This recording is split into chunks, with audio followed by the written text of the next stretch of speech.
So the most significant thing that I've found out with working with veterans is that veterans are very proud people. They have served our country and they do deserve the utmost of respect. Working with veterans, you need to reach them on their level. And if you've never worked with a veteran before, you should talk to a veteran before you work with one, because their lingo is different. Their actions are different. Their expectation of respect for them is different. And they do deserve all of that. The first thing that I've learned, and I'm a Marine Corps veteran, is you have to establish a trust factor with each individual. And we do that by creating a hope that makes them feel a part of a situation that they're about to take this journey on. And as we do that, that brings them into the whole picture as a participator. So once we get them to trust us, and my staff is all veterans, and when a veteran finds out he's working with a veteran, he's more apt to be truthful.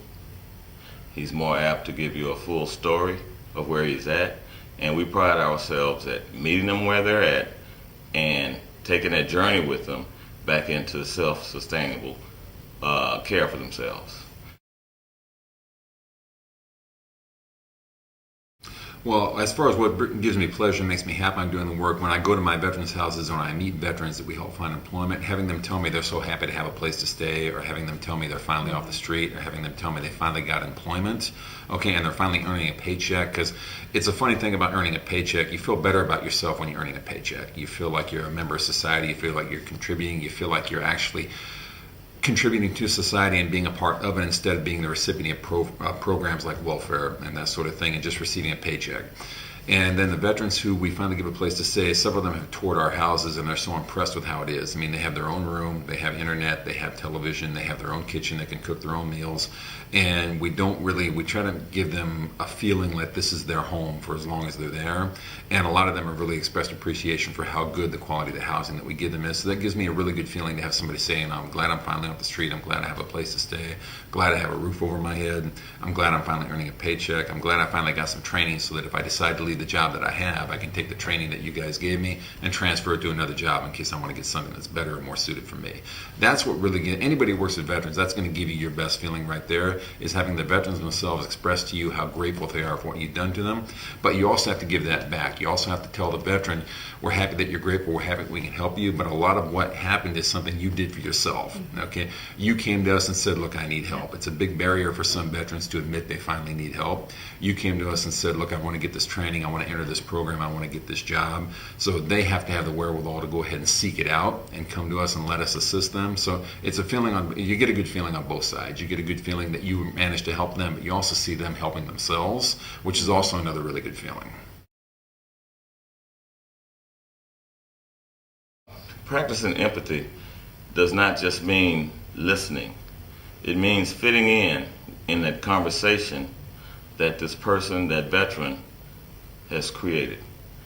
And the hope is, well, I finally got somewhere where I'm just not being talked to or at. I'm actually communicating with somebody that's really trying to understand where I'm at. So that hope starts mentally, and then as we mentally meet them where they're at, we work toward the physical assistance to get them in the workplace. The basic part of what we try to do is understand that they fit in the world of life. And if you fit in the world of life, there are things you have to do in that norm to be productive. So we let them express themselves. We let them develop their own short-term goals. And we coach them as they develop those short-term goals so they don't get them confused with long-term goals, which is another part of our assessments process, so that you don't have too many things that you're striving for at the beginning. So that hope thing is letting them weed out what they actually need to do short-term so that they can sustain themselves on a long-term basis.